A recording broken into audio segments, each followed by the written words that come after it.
let's take a dive into our questions for this morning. And I'm going to ask that you provide kind of an overview of your company and your main responsibilities.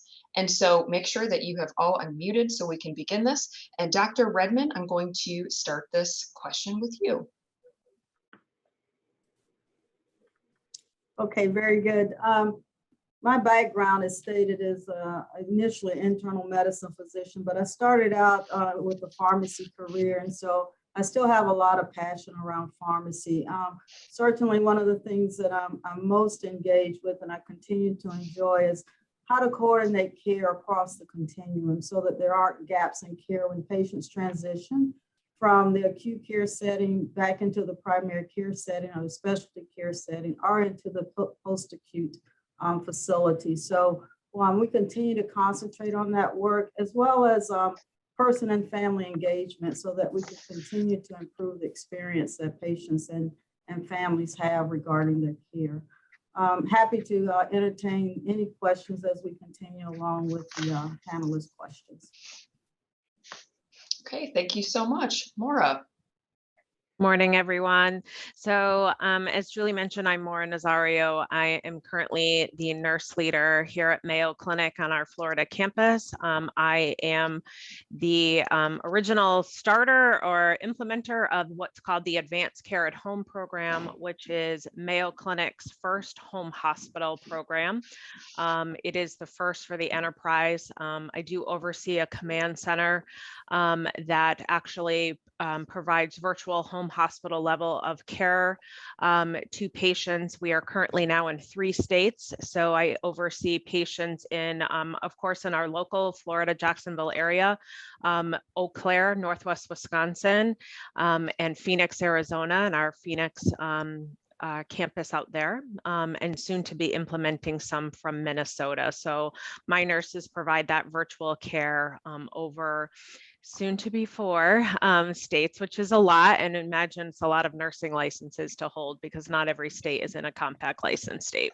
And so Mayo Clinic here in Florida, we are currently a little bit over a 300 bed capacity. And as most hospitals nowadays, we live at full capacity all the time.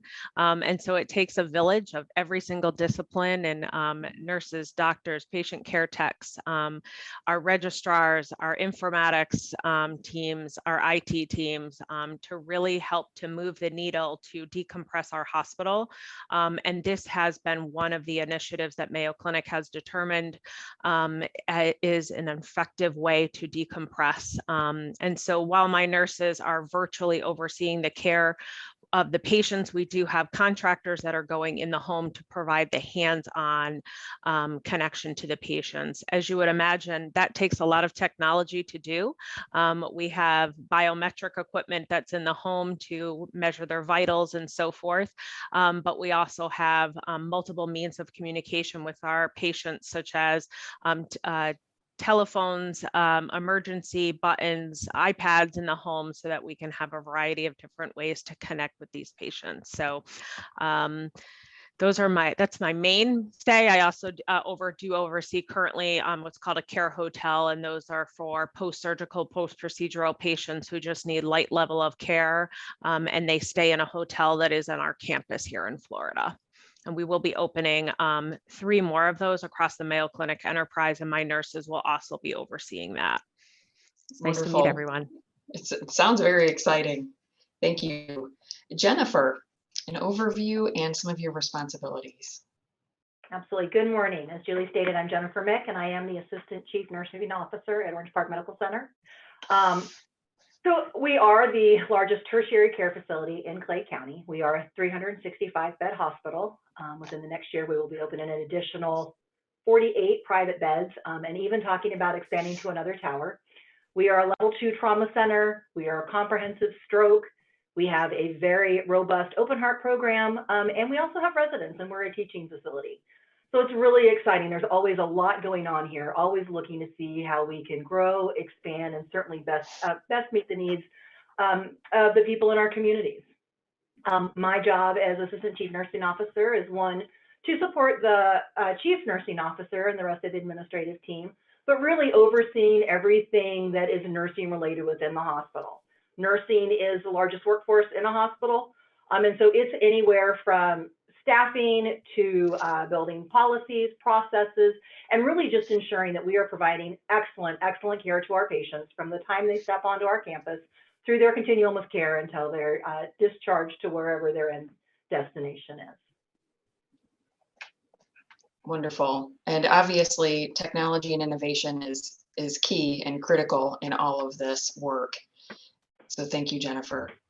Let's go into our next question. The typical day or typical week, what is that like for you? I imagine there's really nothing that's quite typical, but can you kind of give us an idea maybe of some of the tasks that you have to do, decisions you make, and certainly how innovation and technology could impact those? So Maura, why don't you kick us off with that question?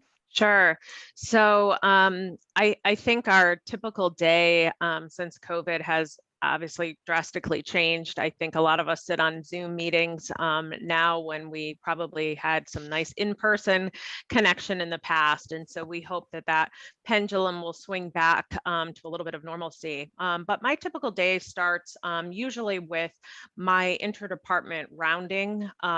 So we do virtual rounding. We have a very large huddle room with 6 large flat screen televisions so that we can keep track of things such as weather across 3 states, which is vastly different. Particularly Wisconsin is getting a blizzard this morning, so that's a little different than Florida. And so other things that we do is I meet with my team, determine any overnight events, but then I also meet with our hospital leadership and determine where are our gaps for the day or the week, what are our projected surgeries or admissions and discharges, and how can my particular program help to facilitate that flow throughout the hospital, because it is important, as I mentioned earlier, for us all to be in this together to meet the needs of the patient. And so then throughout the day, I am doing a lot of networking, a lot of working with a lot of our various partners to determine more effective ways to meet the needs of these patients, particularly in the home setting now with this home hospital platform. And technology is at the forend of that. And so this week, I have submitted multiple proposals of additional ways that I would like for the patient to have different interactions while in the home, as well as adapting different software in the home for the patient to have that interactive level, but also have them be an active participant in their care plan. So we do have a couple of different rounds throughout the day where we review these patients, but then I meet with, as I said, the various hospital representatives. So that's just a quick synopsis of a day. Well, thank you so much for sharing that. Jennifer, let's hear about your day or week. Oh, crazy, as always. Certainly meetings upon meetings, but really the day starts out for us at 8:30 every morning, Monday through Friday, as we have a safety huddle. And it's really where all of the leaders, nursing and nursing, really come together to talk about what's our current census, what are barriers to anything, to either getting patients in the hospital or out of the hospital, who's in the room, because it's anywhere from, we do have our IT director in there, to our food delivery person, to maintenance, everybody in there, again, really to be able to address any issues or concerns. We celebrate, what's something great that we did for our patients yesterday or that our patients said. And again, when we talk about technology being such a part of that, we all have actually what we call iMobile phones, and that's how all of us leaders can communicate. And through that, we can send secure text to one another. So if there is an issue or something that needs to be addressed, we can use that technology to do so. When we come out of that meeting, we get about an hour, and then we block off every day from 10 a.m. to 12 noon for what we call nurse leader rounding. So every nursing manager and director in this hospital during that time period is expected to round on 100% of their patients. The purpose of that rounding is we really just want to make sure that we're connecting with our patients, that we're ensuring, again, that we are providing absolute excellent care. We don't only want to meet their expectations, but we really want to ensure that we're exceeding. But we're human, right? So if we're not or something arises, it really is that face-to-face opportunity to, again, in real time, to be able to address that. It could be that we go in their rooms and we actually use electronic whiteboards and we have trackers. And so when I walk into a room with my tracker on, my name is going to populate on that board saying, this is Jennifer Mick, she's the ACNO.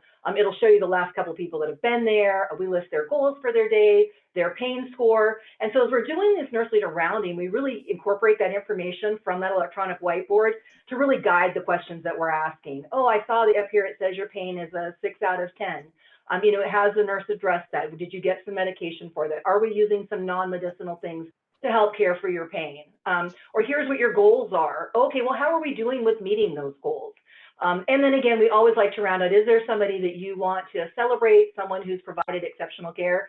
So it really allows for that, that good interaction and that back and forth.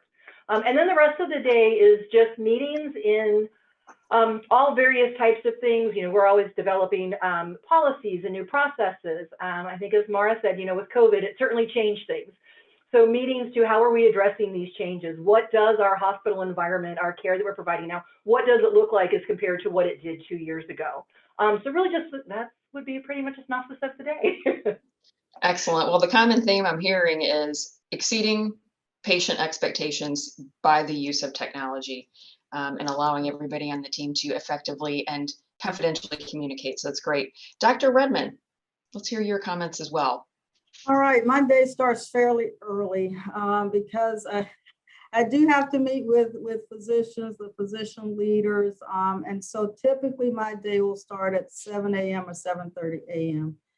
Eastern time. We're in 2 different time zones. Typically those meetings are with our physician councils or committees.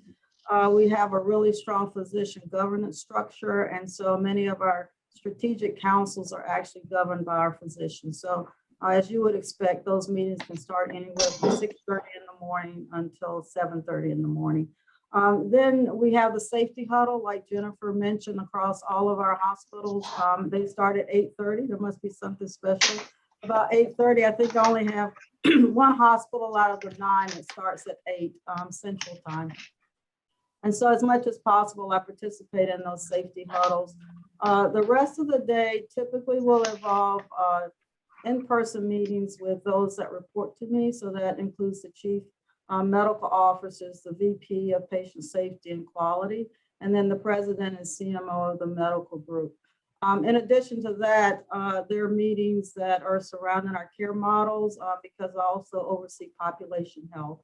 And so that includes our ACO, which is an accountable care organization that we have on both sides of the state. I will say, in medicine, whether I was serving as a primary care physician or as a physician executive, no day is boring. I don't have a day that can be predicted. And I will say the biggest thing that I've seen transitioning from the medical group perspective to the hospital and then the entire system is that our clinical practice is closed. So 8 to 5, they typically see patients, things settle down and it gets quiet. Our hospitals are 24/7.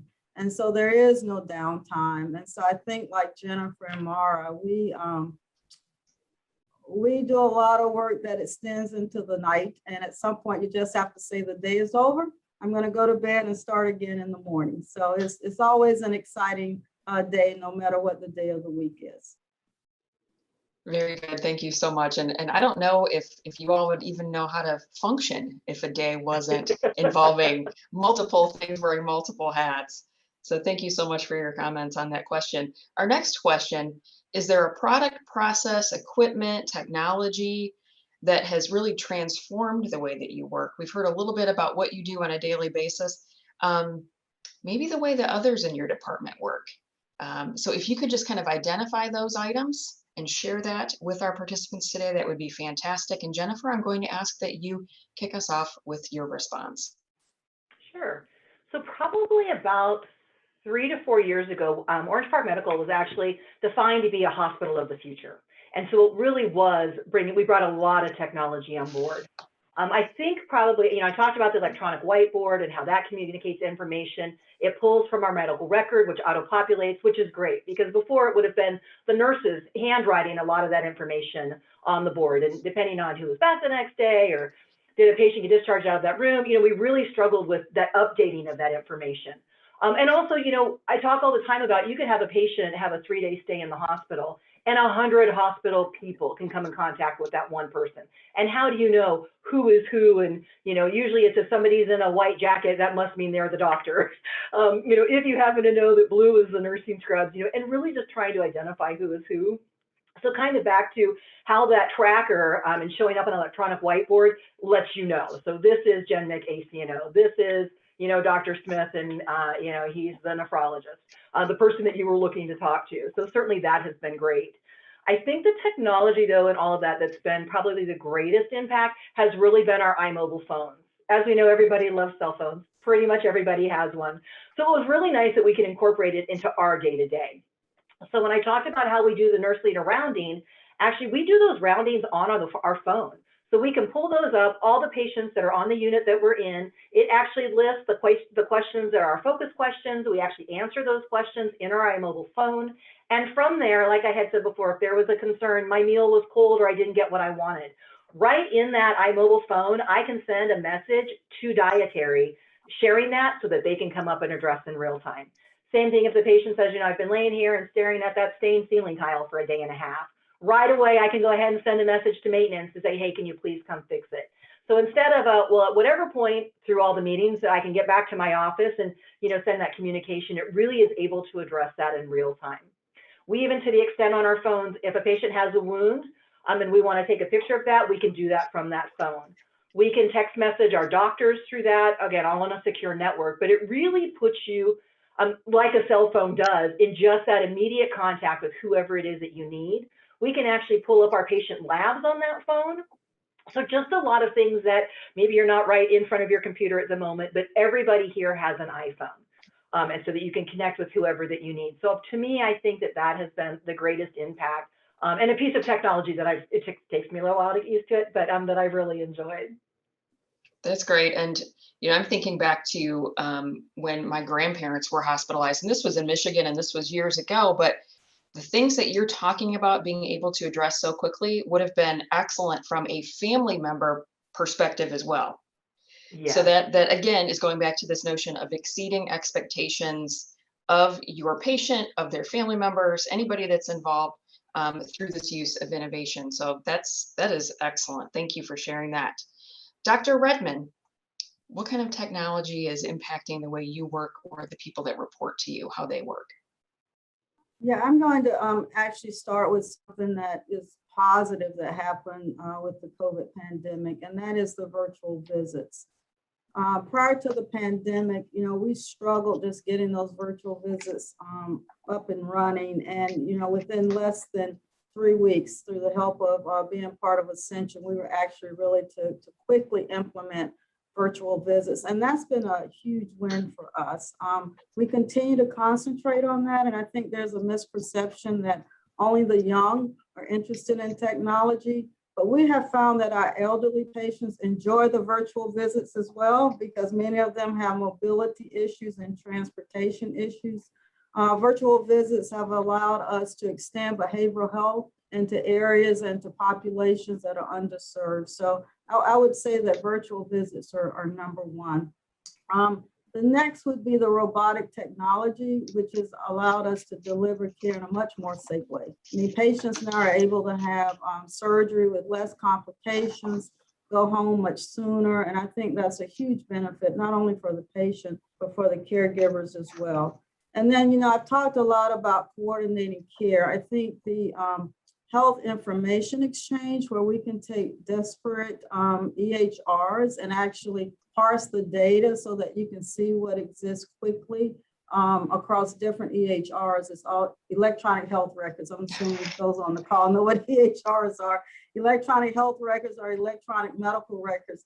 That is huge as we try to deliver safe care, because when patients go to see another doctor and that doctor's using a different EHR, a different health record, they need to be able to see information from other doctors who are using a different EHR. We have a lot of work to do to continue with that, but I do think the health information exchange that we developed at St. Vincent's and at Sacred Heart has been really important. And then I'll stop talking. One last thing, a care model where we actually implemented a care model in one of our clinics, and they take care comprehensively of patients who are 55 or older with chronic conditions.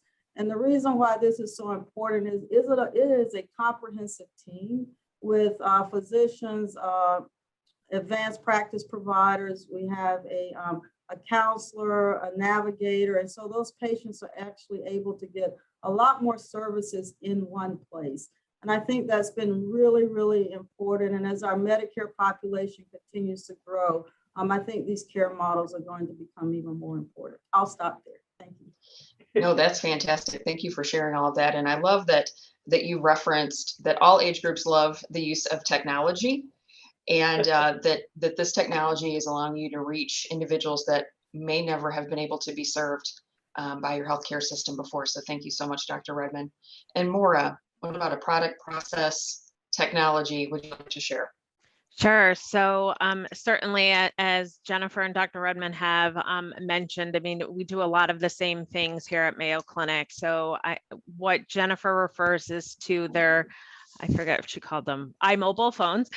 We have something similar. We call them rovers here, but it sounds like it's the same principle based off of an Apple technology where the staff can go in and that you can even scan medications off of that rover if they didn't, let's say they're just going in to change a bag rather than logging into the computer in the room, they can use this. It's also really nice for our patient care techs to be able to enter the INOs when they walk into the room rather than logging onto the computer. And sometimes there'll be a physician on that computer or a surgeon, and we want to make sure that we're maximizing the use of our technology. The other thing that we have done, as I mentioned, is our virtual RNs as well. So we have, of course, the Advanced Care at Home program for the home hospital. And I should have mentioned this earlier, all of the patients that come into that program have to meet inpatient criteria. So they can't be someone who's discharged. They have to actually be inpatient criteria, which is really important for us. And we have implemented other virtual type of nurses, regular, we call it VERN, medical surge. We've done EICU, where actually our ICU nurses or intensivists from other campuses are assisting our ICU or vice versa, virtually though, which is pretty amazing. And looking at our cardiac rhythms or our ECMO. So ECMO is like the wave of the future for almost heart-lung bypass at bedside. We run a lot of those at Mayo Clinic on all campuses. Another thing that has been really helpful from a patient perspective is it's really important for family members to also hear the education that all the nurses and doctors and everyone is providing to the patient. So most of the education that we do here is also in video form on our television. So you could search by the patient's diagnoses and pull up that particular video. I have videos for my program so that when we're explaining to a patient, what does it look like in home to be a hospitalized patient, we can provide a video for them as well. And that has been, we have found that to be really helpful, because sometimes you need to hear things 5 different ways before it sinks in as a patient. You're not feeling well, it's overwhelming.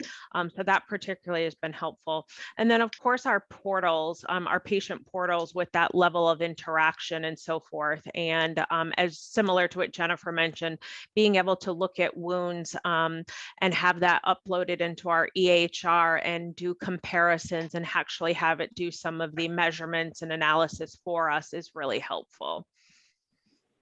That's amazing. Thank you so much. And again, thinking about a patient that may be given an aftercare plan and, maybe just a sheet that says this is what this is going to look like. Instead, they could watch a video and learn more. I think that does help address all these various learning styles that we all have. So that's great. So much great technology that you've all shared already this morning. It's fantastic. Moving on to our next question. What kind of problems do you deal with, or maybe decisions that you make? And how do these technology changes, how do these innovations impact those things? And to start off on the response to this question, Dr. Redmon. I'm trying to think of where to start. As probably the other panelists are thinking, there's so many issues that occur every day. I would have to say probably the biggest thing that helps us is the ability to to track through technology and computerization timelines.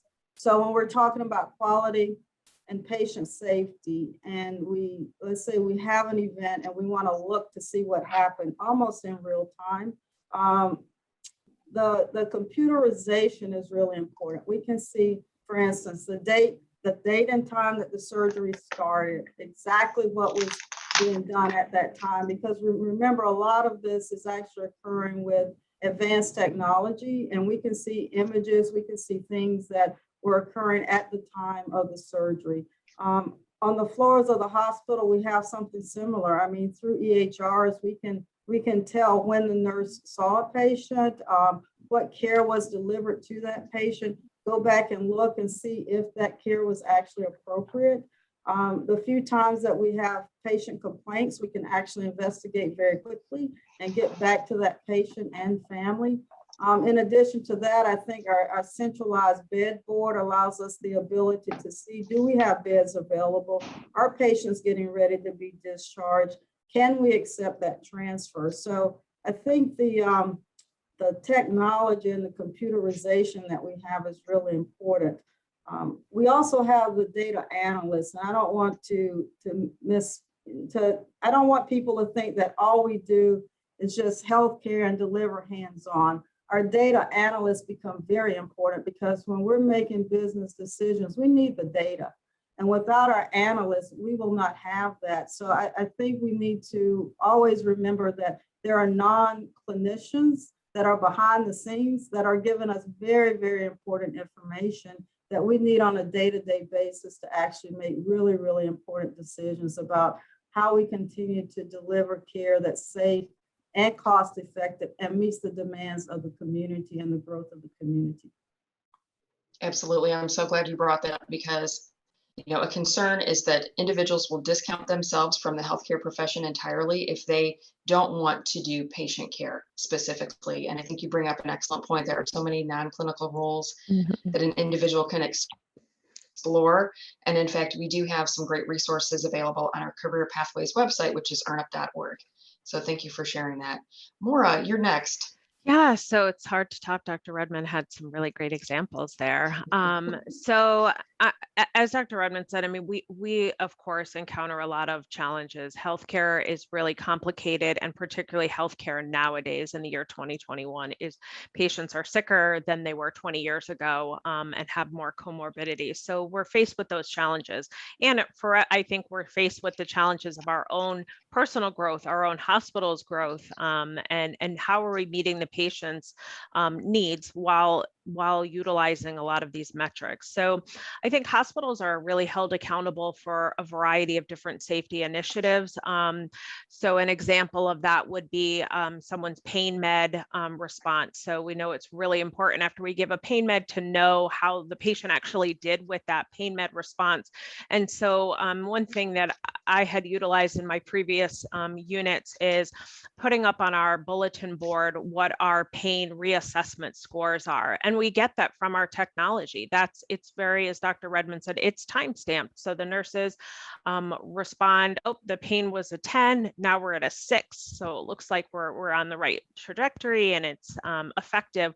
But we have to do so in a timely manner, but because we need to know if we need to give other interventions. And so having the staff understand the why behind that and why that's so important. Other things that are really important that we use the technology for would be, I love to see what my nurses are doing for barcode med administration. I want to see them be, so that's when you go into the home, you're scanning the med, I'm sorry, not the home, that's the patient's room, and you're scanning that medication. So we should be as close to 100% as possible, because that's the way we know. Technology has changed this. For those of us who've been in the world of healthcare before we had this, we used to either paper chart, and so there's always that human error. Well, now we have this beautiful technology where it will give you a big alert on your screen. It says wrong time or wrong dose or, wrong patient for that matter. So you will get a lot of those alerts. So that has been really helpful for us. Other things is that we have sensors on our Hand hygiene is also really a big thing. We now can get sensors on people's uniforms, and it can sense when you go over to the machine and wash your hands. Of course, we also have video technology that allows us to view that as well. So I think we're implementing a lot of different ways to ensure that safety is at the forefront of our brains. That's fascinating. So interesting to hear about these various safety measures as well. Thank you, Maura and Jennifer. So problems and decisions. In my role, really, it's across it's across the continuum. I mean, it's anywhere from staffing, and when we look at staffing challenges across the country, that's not even medically related. You can't go to a Taco Bell or a restaurant or a store without seeing a sign, please be patient with us. We're having staffing challenges. So anywhere from that, how are we being creative with staffing? How are we changing the way that we looked at staffing? How can we maybe rebalance responsibilities? We talked about not every position in a hospital necessarily needs a degree, right? We take entry-level positions, and to both Dr. Redmon and Maura's point, you could work in dietary, a GED or high school degree, and qualify for that. You can be a part of the housekeeping team. We have transporters, right? So there's so many different roles that that can help with that. And it's how do we balance the job responsibilities for everybody. A patient says, I have concerns, my nurse hasn't been in my room for 4 hours. Kind of to Maura's point, we also have those location trackers. And the neat thing about that tracker is it's multifunctional. So for us, one, it's got a push button on it that if you're in a room and you need assistance, or you need assistance with the patient, you just push a button on your tracker and it sends alert for people to come with you. Similar, like Maura said, we also use those trackers to monitor hand hygiene. And again, just from a location standpoint. So we can actually go back into the system with these trackers to say either, again, a patient's perception is their perception. And it's not for us to necessarily tell them that it's wrong, but we can go back and say, actually, that someone had been in there 15, 20 minutes ago, or to say, that patient is absolutely right and somebody hasn't, and that's something that we need to address. And then again, it's also in my role, get to look at, do we have either equipment or technology that needs to be updated? Maybe our ICU beds are 10 years old and we're finding that we're getting more and more work orders and have to fix them more frequently. It'd be my responsibility to go ahead and submit to requests for new ICU beds. Or when we transition from either our EKG machines or our vital sign machines, we had the old ones where you had to key in all the information. Well, now they have scanners. So kind of again, to Maura's point, from that safety standpoint, if we're taking an EKG or we're getting your vital signs, we can actually scan their patient's armband with that equipment, and that information auto flows and auto populates, which is great. You're not now double documenting, you're ensuring it's the right patient, right information in the right chart. So really just covering that whole continuum. That's excellent. Amazing to hear about these various things. And again, that does help with making decisions about new equipment, maybe new staffing, or various roles that staff needs to take, as well as identifying and addressing some problems maybe that are brought to your attention. So thank you for sharing that. That really leads me into our next question. Have these innovations really changed career pathways? Jennifer, you kind of alluded to it a little bit, maybe looking at staff roles or the education needed to execute those roles. So let's take a deeper dive into this question. And to kick us off will be Maura. Sure. So I think what I have seen is that similar to what my colleagues have shared is that there is something out there for everyone. So I have numerous nursing colleagues who love the nursing strategic part of it, but maybe bedside isn't for them. Maybe that's hard for them, or physically maybe that's hard for them for whatever reason. And so there's so many different aspects in a hospital to providing that care.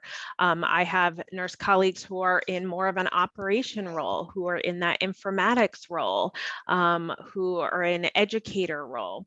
I think offering virtual healthcare options is, of course, beneficial for our patients because we're meeting them in multiple different facets of their life and being able to involve their loved ones. But what is that doing for our colleagues and our employees? It's providing them with still having finding joy and doing what they love, but doing so differently. And I think meeting the needs and using virtual types of medicine is really doing so. I think that for me, I've hired several nurses who have 10, 15, 20 years experience, but physically it was really hard for them to continue providing that at bedside, and understandably so. It's a tough field, but it's an amazing and rewarding field. So what have they done? They've switched to the virtual side, and so they're still getting the joy. They're still having patient interaction. It just looks differently. You just can't physically touch the patient, but it's allowing the innovative tools that we have at our hands to assist with that. Also, quality and analytics. A lot of staff are going into those things, and because they love to know that why. They want to know, what are we doing now that's working and adding to our success, and where are the opportunities? So they're like our private investigators, right? So doing a lot of that background work, and then as leaders, we then take that and then determine what's our next pathway to take. Thank you. Excellent. And I love the reference to finding your joy in a different way too. And you can certainly find your joy, for anybody on the call considering a career pathway in healthcare, in a variety of different roles. So thank you so much for sharing that. Jennifer, innovations impacting those career pathways. I certainly think with the advancement of technology, certainly from an information technology standpoint, an IT standpoint, it has really opened up a lot more opportunity. You know, as either direct caregivers, we're using a lot of this equipment, but one, we have to learn about it, know about it, ensure we're using it right. And then if we're having issues or need help troubleshooting it, I think it certainly has expanded that field for sure. And again, I think my colleagues as well has talked about just the access to either information or a better or more expedient way to facilitate either decisions being made or helping navigate patients through that continuum of their healthcare journey. And again, it's just opened up so many different career pathways. And again, through all of this, COVID has already said, you know, we're looking at how do we do things different. It's really interesting.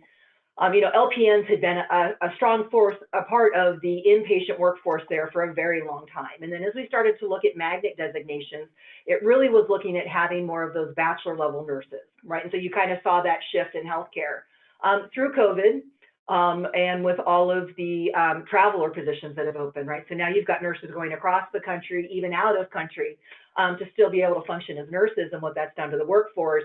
I find it very interesting that now we're looking back to say, hey, that was a great idea and a plan, but times have changed, right? We're in a different day today than we were a year or even 2 years ago. And so now how do we reincorporate those LPNs into that inpatient care setting? And again, as the colleagues touched on, with COVID, you know, how are we caring for patients outside of the hospital setting? You know, how are we able to care for them in their homes, either because of whatever their reason of not being able to get out, but again, quicker access to healthcare, not having to go and sit in a doctor's office for, you know, 6 hours waiting to be seen, when you can schedule that appointment and you can still have that face-to-face with somebody, a real person on the other end. So I think the innovations in the technology are amazing. We'll continue to see those changes. But I love that as long as the end of that is how can we best serve our patients and our employees, I'm excited about the future in technology. That's great. Thank you for sharing that. And I like that the LPNs have some increased opportunities as well. So very good. Dr. Redmon, how have these innovations changed career pathways at Ascension St. Vincent's? You know, the health system in general, I think we are all struggling with our workforce. We have so many job openings that need to be filled in order for us to continue to deliver care. I think the ability to learn virtually has really opened up the stage so that we can take individuals that maybe don't have a medical background. Maybe they can start as a front office staff or a patient transporter, but they're aligned with our mission and values. They're professional, they have the right attitude. We can actually take those individuals and allow them to do virtual training and train them to actually go into clinical roles. And I think that's really important. just one quick story of an example like this. At the beginning of COVID, we needed screeners, all of our hospitals, right? We had to screen at our entrance for patients to come in. And there was a young lady that was working PRN that had been recently hired, so pleasant, just, you know, a great individual. She would just make my day in the morning when I would walk into the building. And we badly needed MAs, and we had started a way to train non-clinical people that were front office staff to actually become MAs. And so this individual, I learned more about her. She had 2 teenage boys. She wanted to work full time.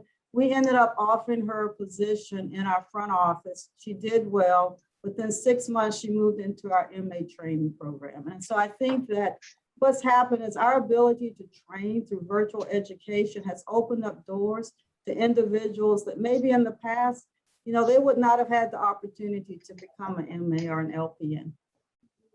That's wonderful. Thank you so much for sharing that. And that really does lead us into, you know, how all of you at your respective institutions are addressing skills gaps, you know, and your hiring process. And it sounds like the virtual training and really looking at the potential and the attitude and aptitude somebody brings to the table, it has been essential, given your example specifically, Dr. Redmon. But Jennifer, can you share a little bit about that with us as well? Sure. I think I kind of jumped ahead with the answer to my last question in regard to this, but it really is looking at things differently. And how do we ensure that we're providing that best care and that we have got the right people with the right roles, and really just kind of really re-looking at what that process looks like. One thing, and I believe most hospitals have this, I think a really neat thing about getting into a hospital setting is if you come in at an entry-level position or you don't have education, is a lot of hospitals have tuition reimbursement. And so they can help if then along the line, kind of to Dr. Redmon's point, if you want to grow and develop within that company or that facility, you can have that opportunity to go back to school for all the multiple areas. Of course, I'm a nurse, so I'm always going to promote nursing. But you've got your radiology technologists, you've got your laboratory people, you've got your pharmacy people. Again, there's just so, my husband always tells me to get off my soapbox, but there are just so many opportunities within a healthcare setting.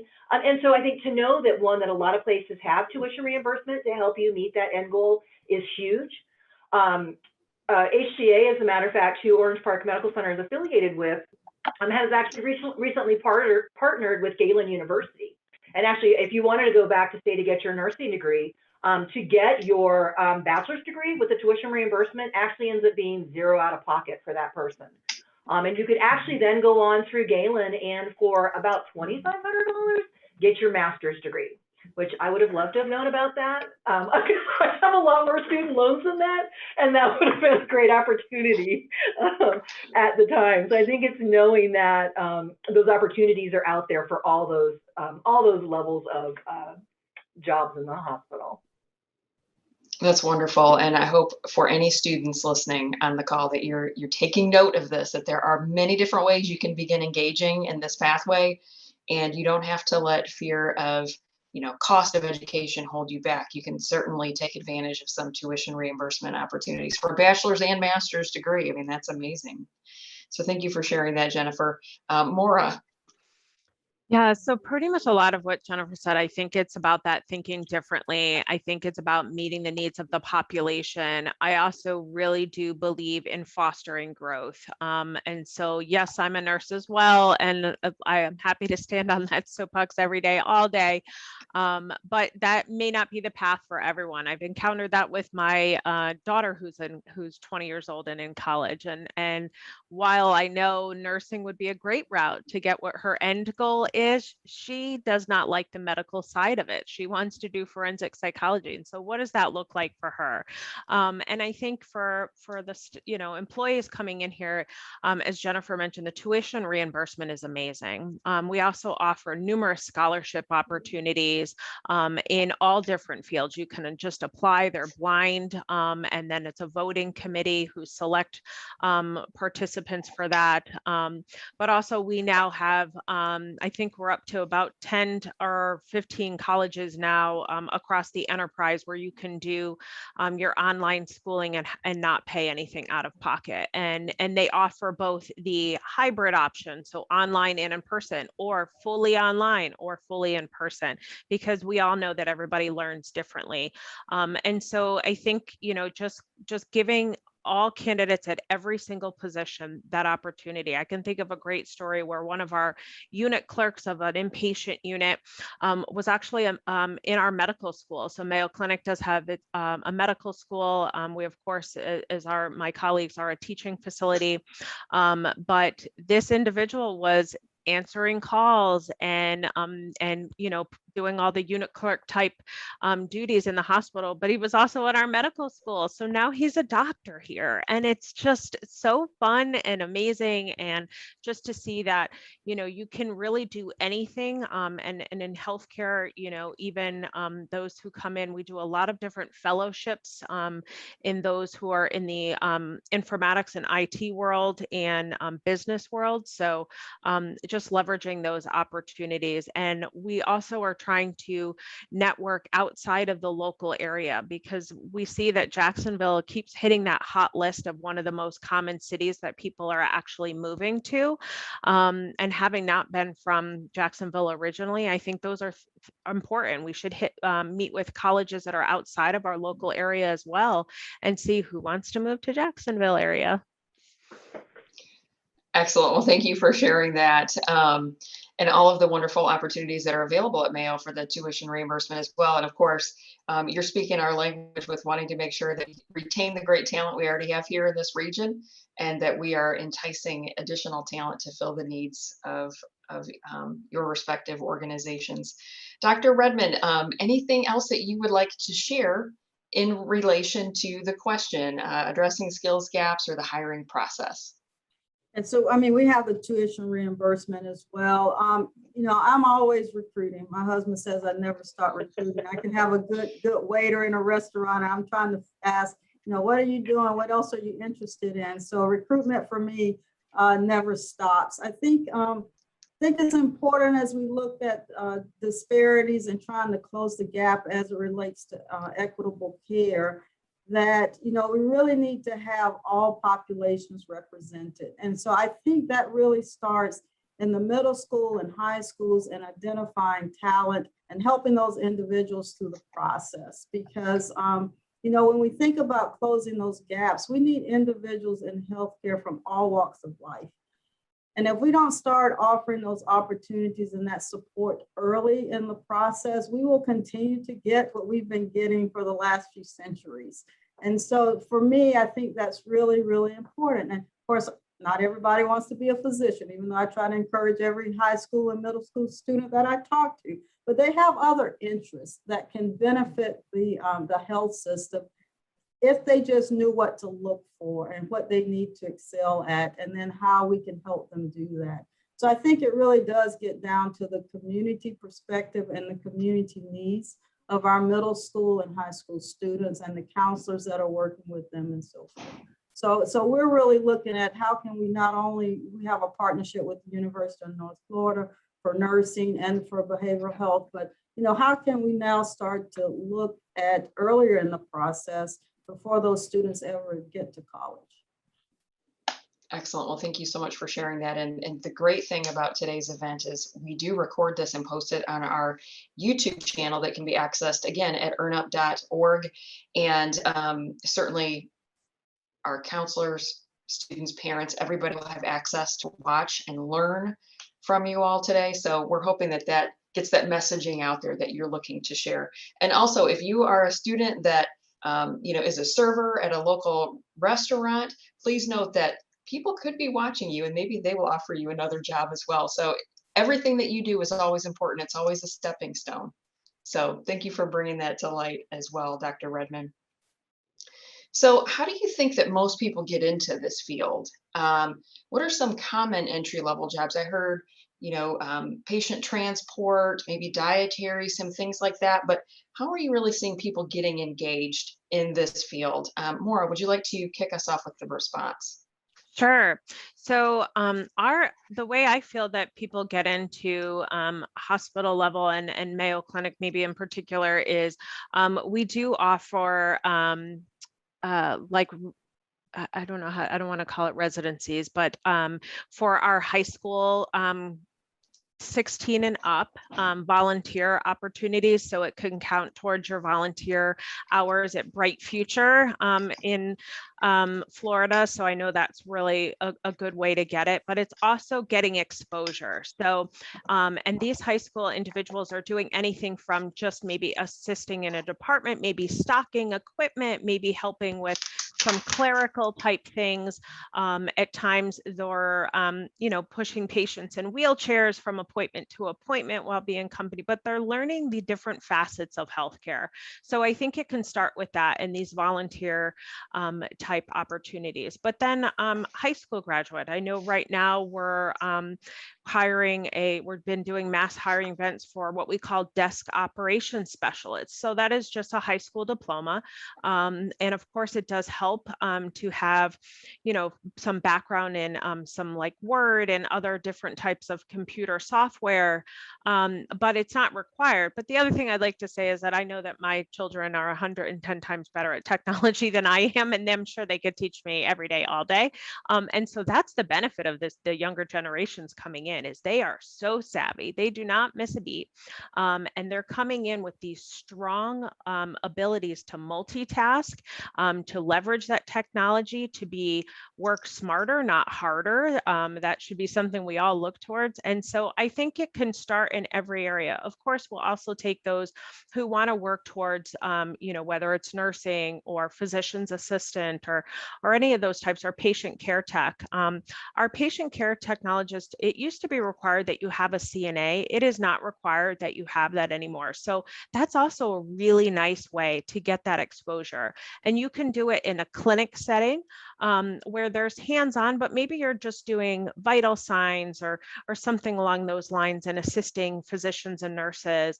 But then you could do it in the inpatient setting too, where there's more hands-on. The patients are sicker and there's a little bit more involvement. But so you can see all different sides of it, and you could even do float type positions where you can see all of it every day, maybe something new. And those are different things to think about. So I would say that high school diplomas and up, anything is fair game. And just getting your foot in the door is my recommendation, just to get exposure to an organization. My colleagues here work at amazing organizations as well. And we all support one another. We are a community. We're all meeting the needs of our Jacksonville and greater Jacksonville area patients and or other areas and states. So all of our goals is to meet the needs of the patient, but also to foster the growth of our youth and to empower our youth and our younger generations so that you can take care of us when we're older. Exactly, because we will need it. So I'm kind of thinking, is there a deadline? Is there a certain section of the Mayo Clinic website that students should go to if they are looking for some of those opportunities? You mentioned the 16 and up, kind of those volunteer opportunities. And if so, if that information could be placed in the chat, I think that would be really helpful. Sure. For those listening. Yeah, absolutely. Because the folks on the call will definitely want to share that with their students. And I also like the fact that there are a lot of different opportunities for folks with a high school diploma. And if they get in and they're a great fit for the organization and they really start to like the healthcare profession, maybe they'll take advantage of some of those opportunities to have their education funded. So thank you for sharing that, Maura. Dr. Redmon, how are people getting into the field at Ascension? Some common entry-level jobs that you are seeing at Ascension. I agree as well that volunteering, I think, is great for high school students. I think it gives them the exposure and some insight, and really to determine, do they even want to be inside of a hospital, right? Because hospitals have a certain smell, a certain feel, and they don't like that setting, and that's fine. That would then encourage them to volunteer in one of our medical clinics, and maybe they would like that setting. But I do think that there is a lot that could be done as far as their exposure. They can go to jaxhealth.com to actually look at the volunteer link and other opportunities that are available. But a GED or a high school diploma, if an individual has that, we have something for them if they have the right attitude and that they're a good fit. So I don't want individuals to be discouraged because they feel like they don't have a certain degree. we can start with you with the high school diploma. And I think if they went to our website, that they would see that there are so many opportunities available. And just because you start in one department doesn't mean that that's the only department you can ever work in. We are always looking for talent and for individuals that are interested in doing more and learning more. So I would say that the field is open, just need a can-do attitude. That's wonderful to know, and I think inspiring for students. Another healthcare colleague on a previous workforce briefing mentioned that a hospital is like a small city. And so you need a variety of citizens to make that city function. And I think that you're really bringing this to life as well, Dr. Redmon. So thank you. Jennifer, how are people getting into the field at Orange Park and some other entry-level jobs? I really think it starts with, if you're interested in the hospital setting, it starts with having a caring, serving spirit, right? Because really, I think if I've said it once, I've said it 100 times. The basis of everything that we do at all of our different hospitals is caring for the patient. So that really should be at the core of people that want to work in a hospital. And then really that desire and want to be a part of an excellent team. Because to your point, right, it takes a village to care for a patient. We're all here doing the best that we can, doing all that we can. It takes so many different modalities that you've got to have somebody who wants to be a team player and be a part of that. None of the jobs in a hospital are ones that you want to be siloed or do by yourself. So I think it really starts with that.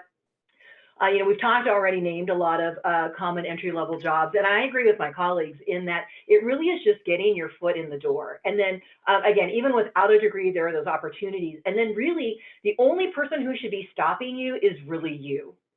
Because we've had people who came in as, say, a transporter, or worked in dietary, and worked their way up to being a security guard, and then have worked their way up to other things, or have come in at those levels and then have chosen to go back to school and get a degree and move on. So the opportunity is there. And I think from a workforce standpoint, now more than ever, the opportunities are there.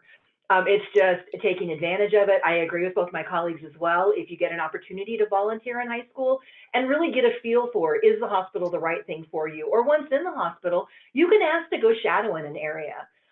Usually people that are, a lot of nurses, female nurses that are thinking about going into nursing, labor and delivery, that's what they want. They want to be with those babies. And then they get up there and they see what labor looks like. Some still want to stay, and others are like, maybe this just isn't for me. And so once you get into those places, it is that great opportunity. I think I want to work in the ER. Let me go see. You get down there and either like, yes, it's fast paced, it's ever changing, or no, that's too crazy. Maybe I really do want to do the ICU where yes, they're sicker, but it's a more controlled environment. So opportunities are there. Definitely the volunteering. And I had to laugh when Dr. Redmon was talking about the server. So I remember when I finished nursing school and I applied for my first nursing job, and I'm trying to, defend or promote myself and what I had to offer. And I was thinking, I just got my nursing degree. And I think I even said to the person, I don't know. But I had been a server. So to that point, and she said, well, you've been a server. I mean, that's already the foundation. So you're used to interacting with people. You are used to customer service. You do problem solving. You address issues and concerns so that actually, and I have been a server for a while and hadn't thought of it in that perspective, a lot of the foundations and the things that I learned and the skills that I accumulated being a server were absolutely the perfect foundation to go into nursing because I was going to be dealing with all of those things. Right, you're helping people meet some basic needs and trying to make sure that they are satisfied with the product or service Absolutely. In this case. So that's great. And really, that does kind of lead us into the question about skills, abilities, personal attributes that are, essential to success in this job, in this field. So let's hear from Maura first, actually, on this question, which is question 9 on your list. We've talked about some things: caring, serving spirit, teamwork, customer service, problem solving. What other skills, abilities, or personal attributes do you see in your roles as being essential for somebody in healthcare, regardless of if it's clinical or non-clinical? You could share both. So Maura, let's hear from you. Sure. So, at Mayo Clinic, of course, every organization has their values, right? And so our primary mission statement is placing the needs of the patient first. And so when we think of that type of statement, that really does transcend the entire organization, from someone answering the phone to the person who's actually delivering the hands-on care. And I think it's about doing little things, and they are sometimes so very little. Handing someone a box of tissues, ensuring that they're in a comfortable chair when they come in, or having directions on. All of our hospitals are large, right? So it's confusing trying to figure out how to get from A to B in your appointment. So seeing someone who maybe looks unaware of their surroundings and say, hey, do you know where you're going? Is there anything I can help with? So while I may never see that person again, it's setting the foundation, and it's those little caring motions. It's the little sentiments. How is your day going today? Happy holidays. I think just really placing the patient before you. So when you come to work, when you come to volunteer, trying to put yourself a little bit back and think of them. In healthcare, patients are vulnerable. They're not feeling their best, or else they wouldn't be here. Nobody wants to be at a hospital or have to go to doctor's appointments, but we know they have to. And so what could we do to give them a little bit of TLC that'll make the experience better? I think wearing masks and so forth has been hard for patients. And so what other little things are we doing to make them feel comfortable in these types of things? So that's something that I would think about is that personal attributes is going above and beyond, we like to say, and those above and beyond things can be really small, and sometimes they're big, right? But we would get patients who would say, oh, how they loved music, and that was important to them. And so then when we have the volunteers come from the symphony and stuff like that, maybe having them thinking of all those little things. So I always think of like my unit clerk is kind of like the traffic director, and they listen to everything. They pick up those details. They brought to me a patient who was we were really ill, missing their child's graduation. So I immediately got on the phone and didn't even know this patient, worked with our IT department, and had that graduation streamed into the patient's television by hooking up my laptop, a speaker system. We ran down and bought them balloons so that they could be a part of these things. And so it's those little things that matter to the patient, is thinking of them as a human being, is my best suggestion.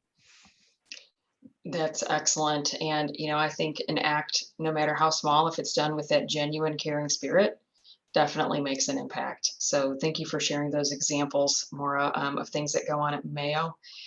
Dr. Redmon, first of all, thank you for posting the website links in the chat in response to Laura Rogers' question about the volunteer website. So anybody that's looking for that's posted there in the chat. So thank you for doing that. The skills, abilities, personal attributes, what makes people successful in this industry? I think it's the ability to care, and to care, beyond what you think you can normally do. What we're looking for is really, individuals that connect with our mission. And I do want to point this out. We're a Catholic healthcare system. You don't have to be Catholic. You don't have to be a Christian. You don't even have to have any beliefs. You just have to have a caring heart and willing to support our values, to give people the same due consideration that you would want if you were in their position. And that's really what it's about. We require that commitment from our leaders and for all of our associates. And Tom likes to say two things. He says you have to be nice and you have to be competent. Most of the people we hire are competent. It's that nice piece, right, that we have to work on every day, because healthcare is so challenging. And I think it behooves us as leaders to take those golden nuggets, and when our associates are doing things that are really good, to highlight it and to share those stories. And I know we do. I'm sure all of the hospitals across Jacksonville have recognition and reward programs, but if we get so bogged down in the day-to-day work that we have to be very intentional to point out all of the good that our associates are doing on a daily basis. The pandemic brought out so much compassion from our associates and from our caregivers. The use of iPads when a patient was dying so that the family could be connected to that process. And we have been through a lot. Families have been through a lot through this pandemic. And I want the audience to realize the huge impact that it's had, but the great creativity and the care that we've seen from our associates has just been amazing. I mean, I can think of some stories right now that we don't have time for me to tell that really just brings tears to my eyes, because the compassion and the empathy that has been shown over the last 22 months has been unparalleled from anything I've seen in my 35 years. And yes, I've been at this for 35 years. It's hard for me to believe it. So I'll end there. Thank you. No, I think that's an excellent point. The level of compassion and creativity, that's, I guess, a silver lining of the last 22 months, but also a true testament to all of you on this call and all of our healthcare professionals. So I'm glad you brought that to light, Dr. Redmon. Jennifer, any additional thoughts on those skills, abilities, or attributes? I know we've chatted about a few. If there are any additional you'd like to share and spotlight. No, I agree with the group, because when I read that question, I first thought we can teach the skills and abilities, right? You just have a desire to want to work, that caring spirit that we already talked about, and that we can teach to you. But from a personal attribute standpoint, I had to giggle when Dr. Redmon said that. We've got competent, and we need nice, and it is difficult to really find that combination of both. It shouldn't be, but it can be. And so again, really that just desire to care for people. And as my colleagues had already said, we really need to put ourselves in our patient's shoes. I had just taught an orientation class and asked the class, so, who in here has ever been a patient? And I was surprised of our 30 new hires, I think every single one stood up. And I was like, okay, well, sometimes we have to go back to that time to remember what it's like to be a patient, right? You are vulnerable. We've taken away a lot of your rights, to be fair. You don't get up without assistance. Use your call bell. We're going to dictate the diet that you have. We're going to tell you when your procedure is going to be, or your labs are going to be drawn, or here's our visitation hours, right? And so it really is our job to make, and they're sick. So I think we have to add on to that, right? And then all of the things that they're thinking. And I think that this is what we forget, that as a patient in the bed, they have lots of worries. The majority of them probably hadn't planned on being in the hospital, and here they are. You've got single moms who maybe have, or dads that have kids at home, and who's going to care for them? Or I have pets at home. Who's going to feed the pets while I'm here? Do I have am I going to lose my job? How long is this going to be? Oh, they're still running tests and I don't know what's going on. And so we really have to remember that at the basis, that's a person who has real concerns and health issues going on. So it is our job to make them feel safe, feel comfortable, and really help them navigate through all of that. So again, it's that, and it's the little things. I've had an ICU nurse say, well, we go to that patient and save their life. Isn't that enough? Are they really complaining? I was like, well, but we're a hospital and that's what we do. Like if I'm having a bad hair day, I go to the hair salon. If my car's acting up, right, I go to the car place. When I'm not feeling well, I go to a hospital, and the expectation is they're going to do all they can to make me better. The connections, the things that our patients really rave about or will talk about in their surveys after they leave the facility, it is those little things. It's the somebody noticed that I was freezing and brought me a blanket.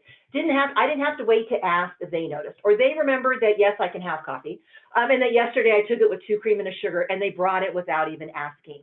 Or the whole walking down the hallway. We really push with our employees that if you see somebody kind of looking confused, these hallways are long and a lot of them are wide, and it gets one wrong turn could end you in lab or somewhere you didn't even mean to be. And so that it really is us before someone says, hey, can somebody help me? It's we're saying, hey, can I help you? Are you trying to find somewhere? And that the expectation is we're going to walk you to your end destination. We're not going to say take 2 rights and a left and the red door is where you need to be. And it's making that connection with them. We really push with our staff. So it's got to be people that care, that are willing to do these extra things, but making that connection with the patient as far as do they have grandkids or do they have an animal? Well, let's talk about that. Let's bring a little piece of home into the healthcare setting to help you feel comfortable and safe. So all that ranting for that. No, thank you. And I think that would make it more of a joyful experience for all involved. when there is more of that interaction. And I think the expectation is competence. The thing that people are really looking for is that above and beyond. So Absolutely. glad that has come out in today's conversation as well.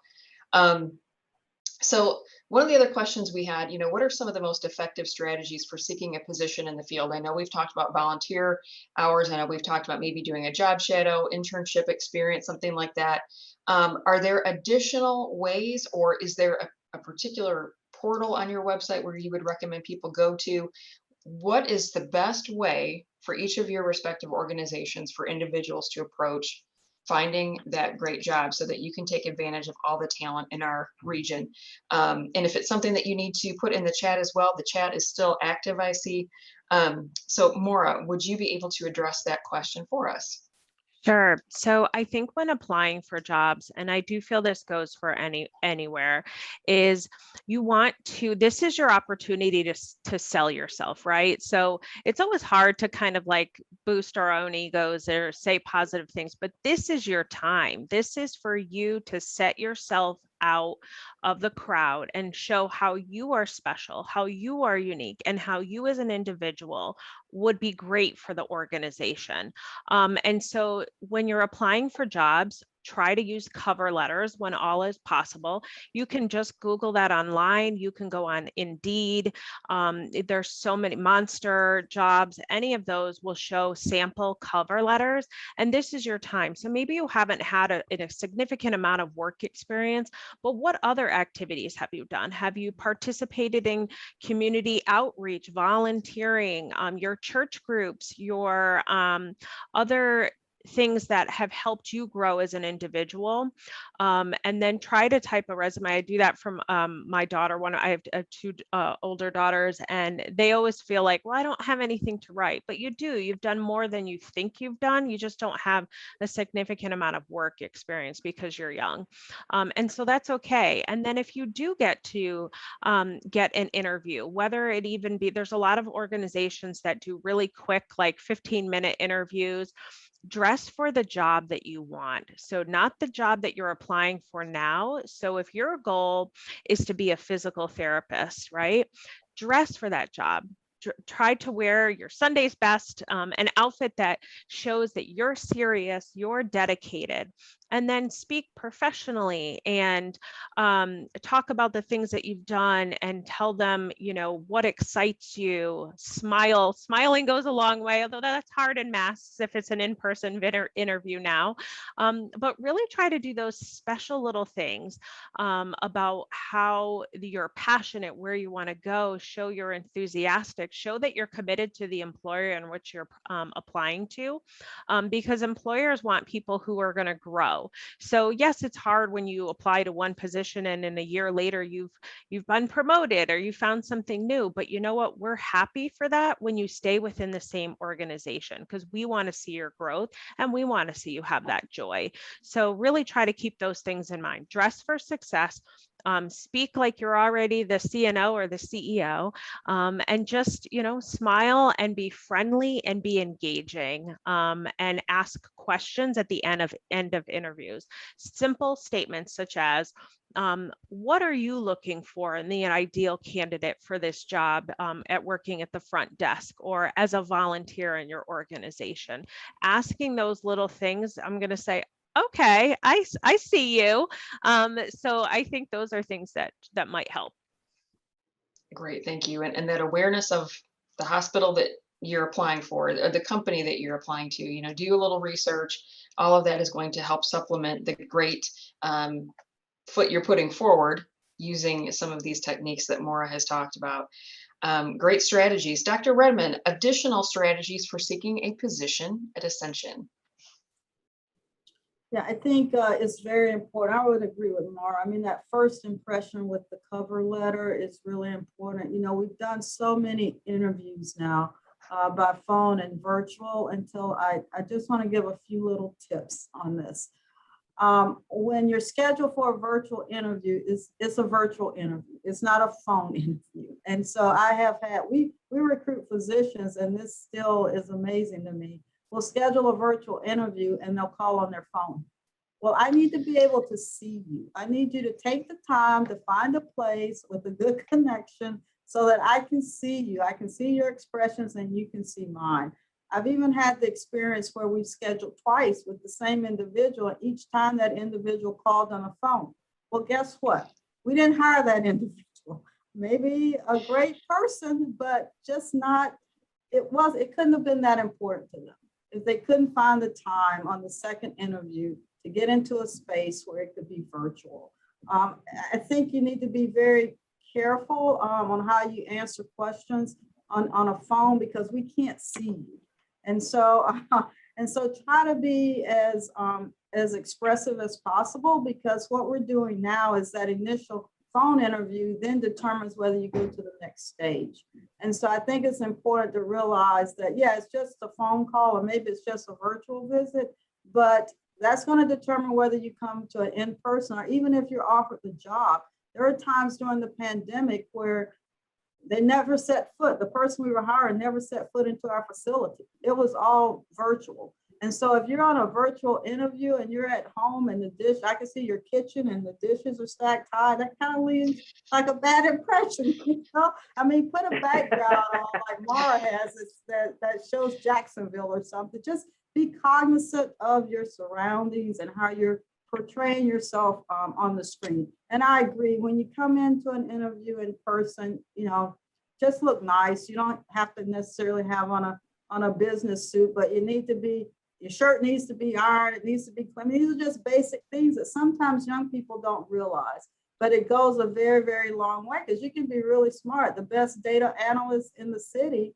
But if you come to an interview and it looks like from your dress that it wasn't important to you, then that just doesn't leave a very good first impression. You may still get hired, but if someone else is seeking that position, they come in and they look a little bit more professionally prepared, we may choose that individual over you. So I think it's just those simple things. That's great to know. Nobody would want to lose out on an amazing career opportunity because of things like that could, affect perception of a candidate. So Exactly. Thank you for sharing. Yeah, thank you for sharing that. Jennifer, would you like to contribute some additional insight to this question? Yes, I think the preparation is very important at all levels. I've been in my ACNO position now for about 3-4 months, and in preparation even for that. So entry level and even at this executive level, it really is about preparation. So prepare for the role that you're interested in. I've been Googling I was Googling like crazy. And I would Google interview questions for an assistant CNO, interview questions for executives, and print those off. So again, even if it's for a housekeeping position or a medical assistant, any of that, go on there and Google because, one, there's everything on there, and find those questions and then really practice. Pick out some of those key questions. A lot of these websites will give you recommendations or here's kind of how your answer should be formed, and then practice that either with yourself, with your family, a friend, to kind of get some comfort with that. We know you're going to be nervous at an interview, right? Everybody is. I get tongue-tied. I already talk fast. In an interview, I talk faster. And you're thinking, I'm thinking those things. I want to make sure I say the right thing. I don't want to come across stupid. I got to slow my speech pattern down. So we know that you've got a lot going on when you come in an interview. So that preparation ahead of time will really help have you settled for that. I think those are the big things I would check out. Just preparation, Google questions, and really go over those answers in practice. And then everything else that my colleagues say is spot on. Excellent. Thank you for sharing that. And there are some additional resources referenced in the chat as well, if you're following along on that. Career Source Northeast Florida, and also FSCJ. So please make sure that you're checking out those resources and those websites listed in the chat as well. So our final question for our workforce briefing today, and Jennifer's going to kick us off on this response. What does the future of your industry or your organization look like nationally and here in Northeast Florida? So Jennifer, if you would like to share your insight, that would be great. Sure.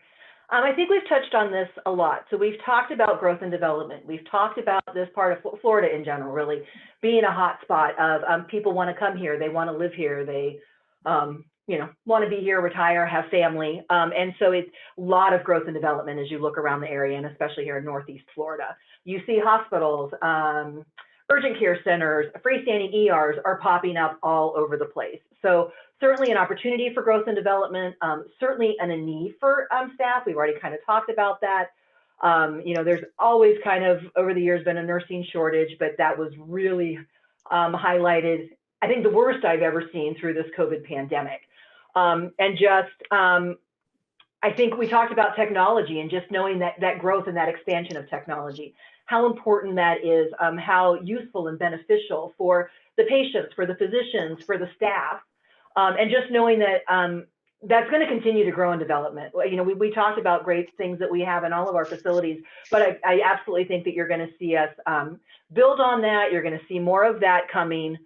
So it's interesting time. I keep saying I'm really curious to see the next 5-10 years. Every time I keep saying as we're coming out of this current wave of COVID, we've hit another one. So now it's kind of like, what is going to be the next? Because we're seeing changes, or we head in one path in one direction, thinking this is the way that we're going from a healthcare standpoint, and then a pandemic. We haven't seen that in 100 years, and how that changes and being able to make those changes. So lots of growth and development, lots of need for great people who want to be a part of amazing teams.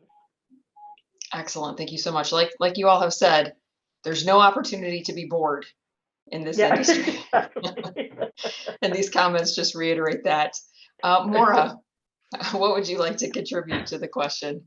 Yeah, I mean, Jennifer did such an amazing job on that. So I agree. I think we have to, as individuals, whether in healthcare or not, really try to hone in on our adaptability skills and our resilience. So it's really important, particularly in healthcare, that we practice personal resilience and find the areas that I know I speak about joy a lot, but it's personal joy and work joy. So you want to have both, and you want to have a balance of both. And I should have told myself this 25 years ago when I was running a company and just having a child and not putting my needs first. And those are things that we have to do as we grow. Our nation is changing. Our world is changing. The complexity of our medical care is changing. But you know what? These are pivotal times. And although it's challenging, we're all in this together. And this is where I think I'm seeing in healthcare so much unity, so much care for one another.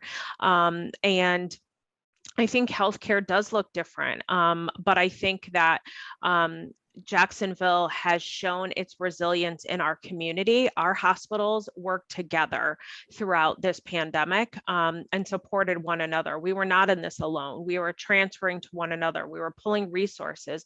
We were tapping into our governments, and all these states were doing that.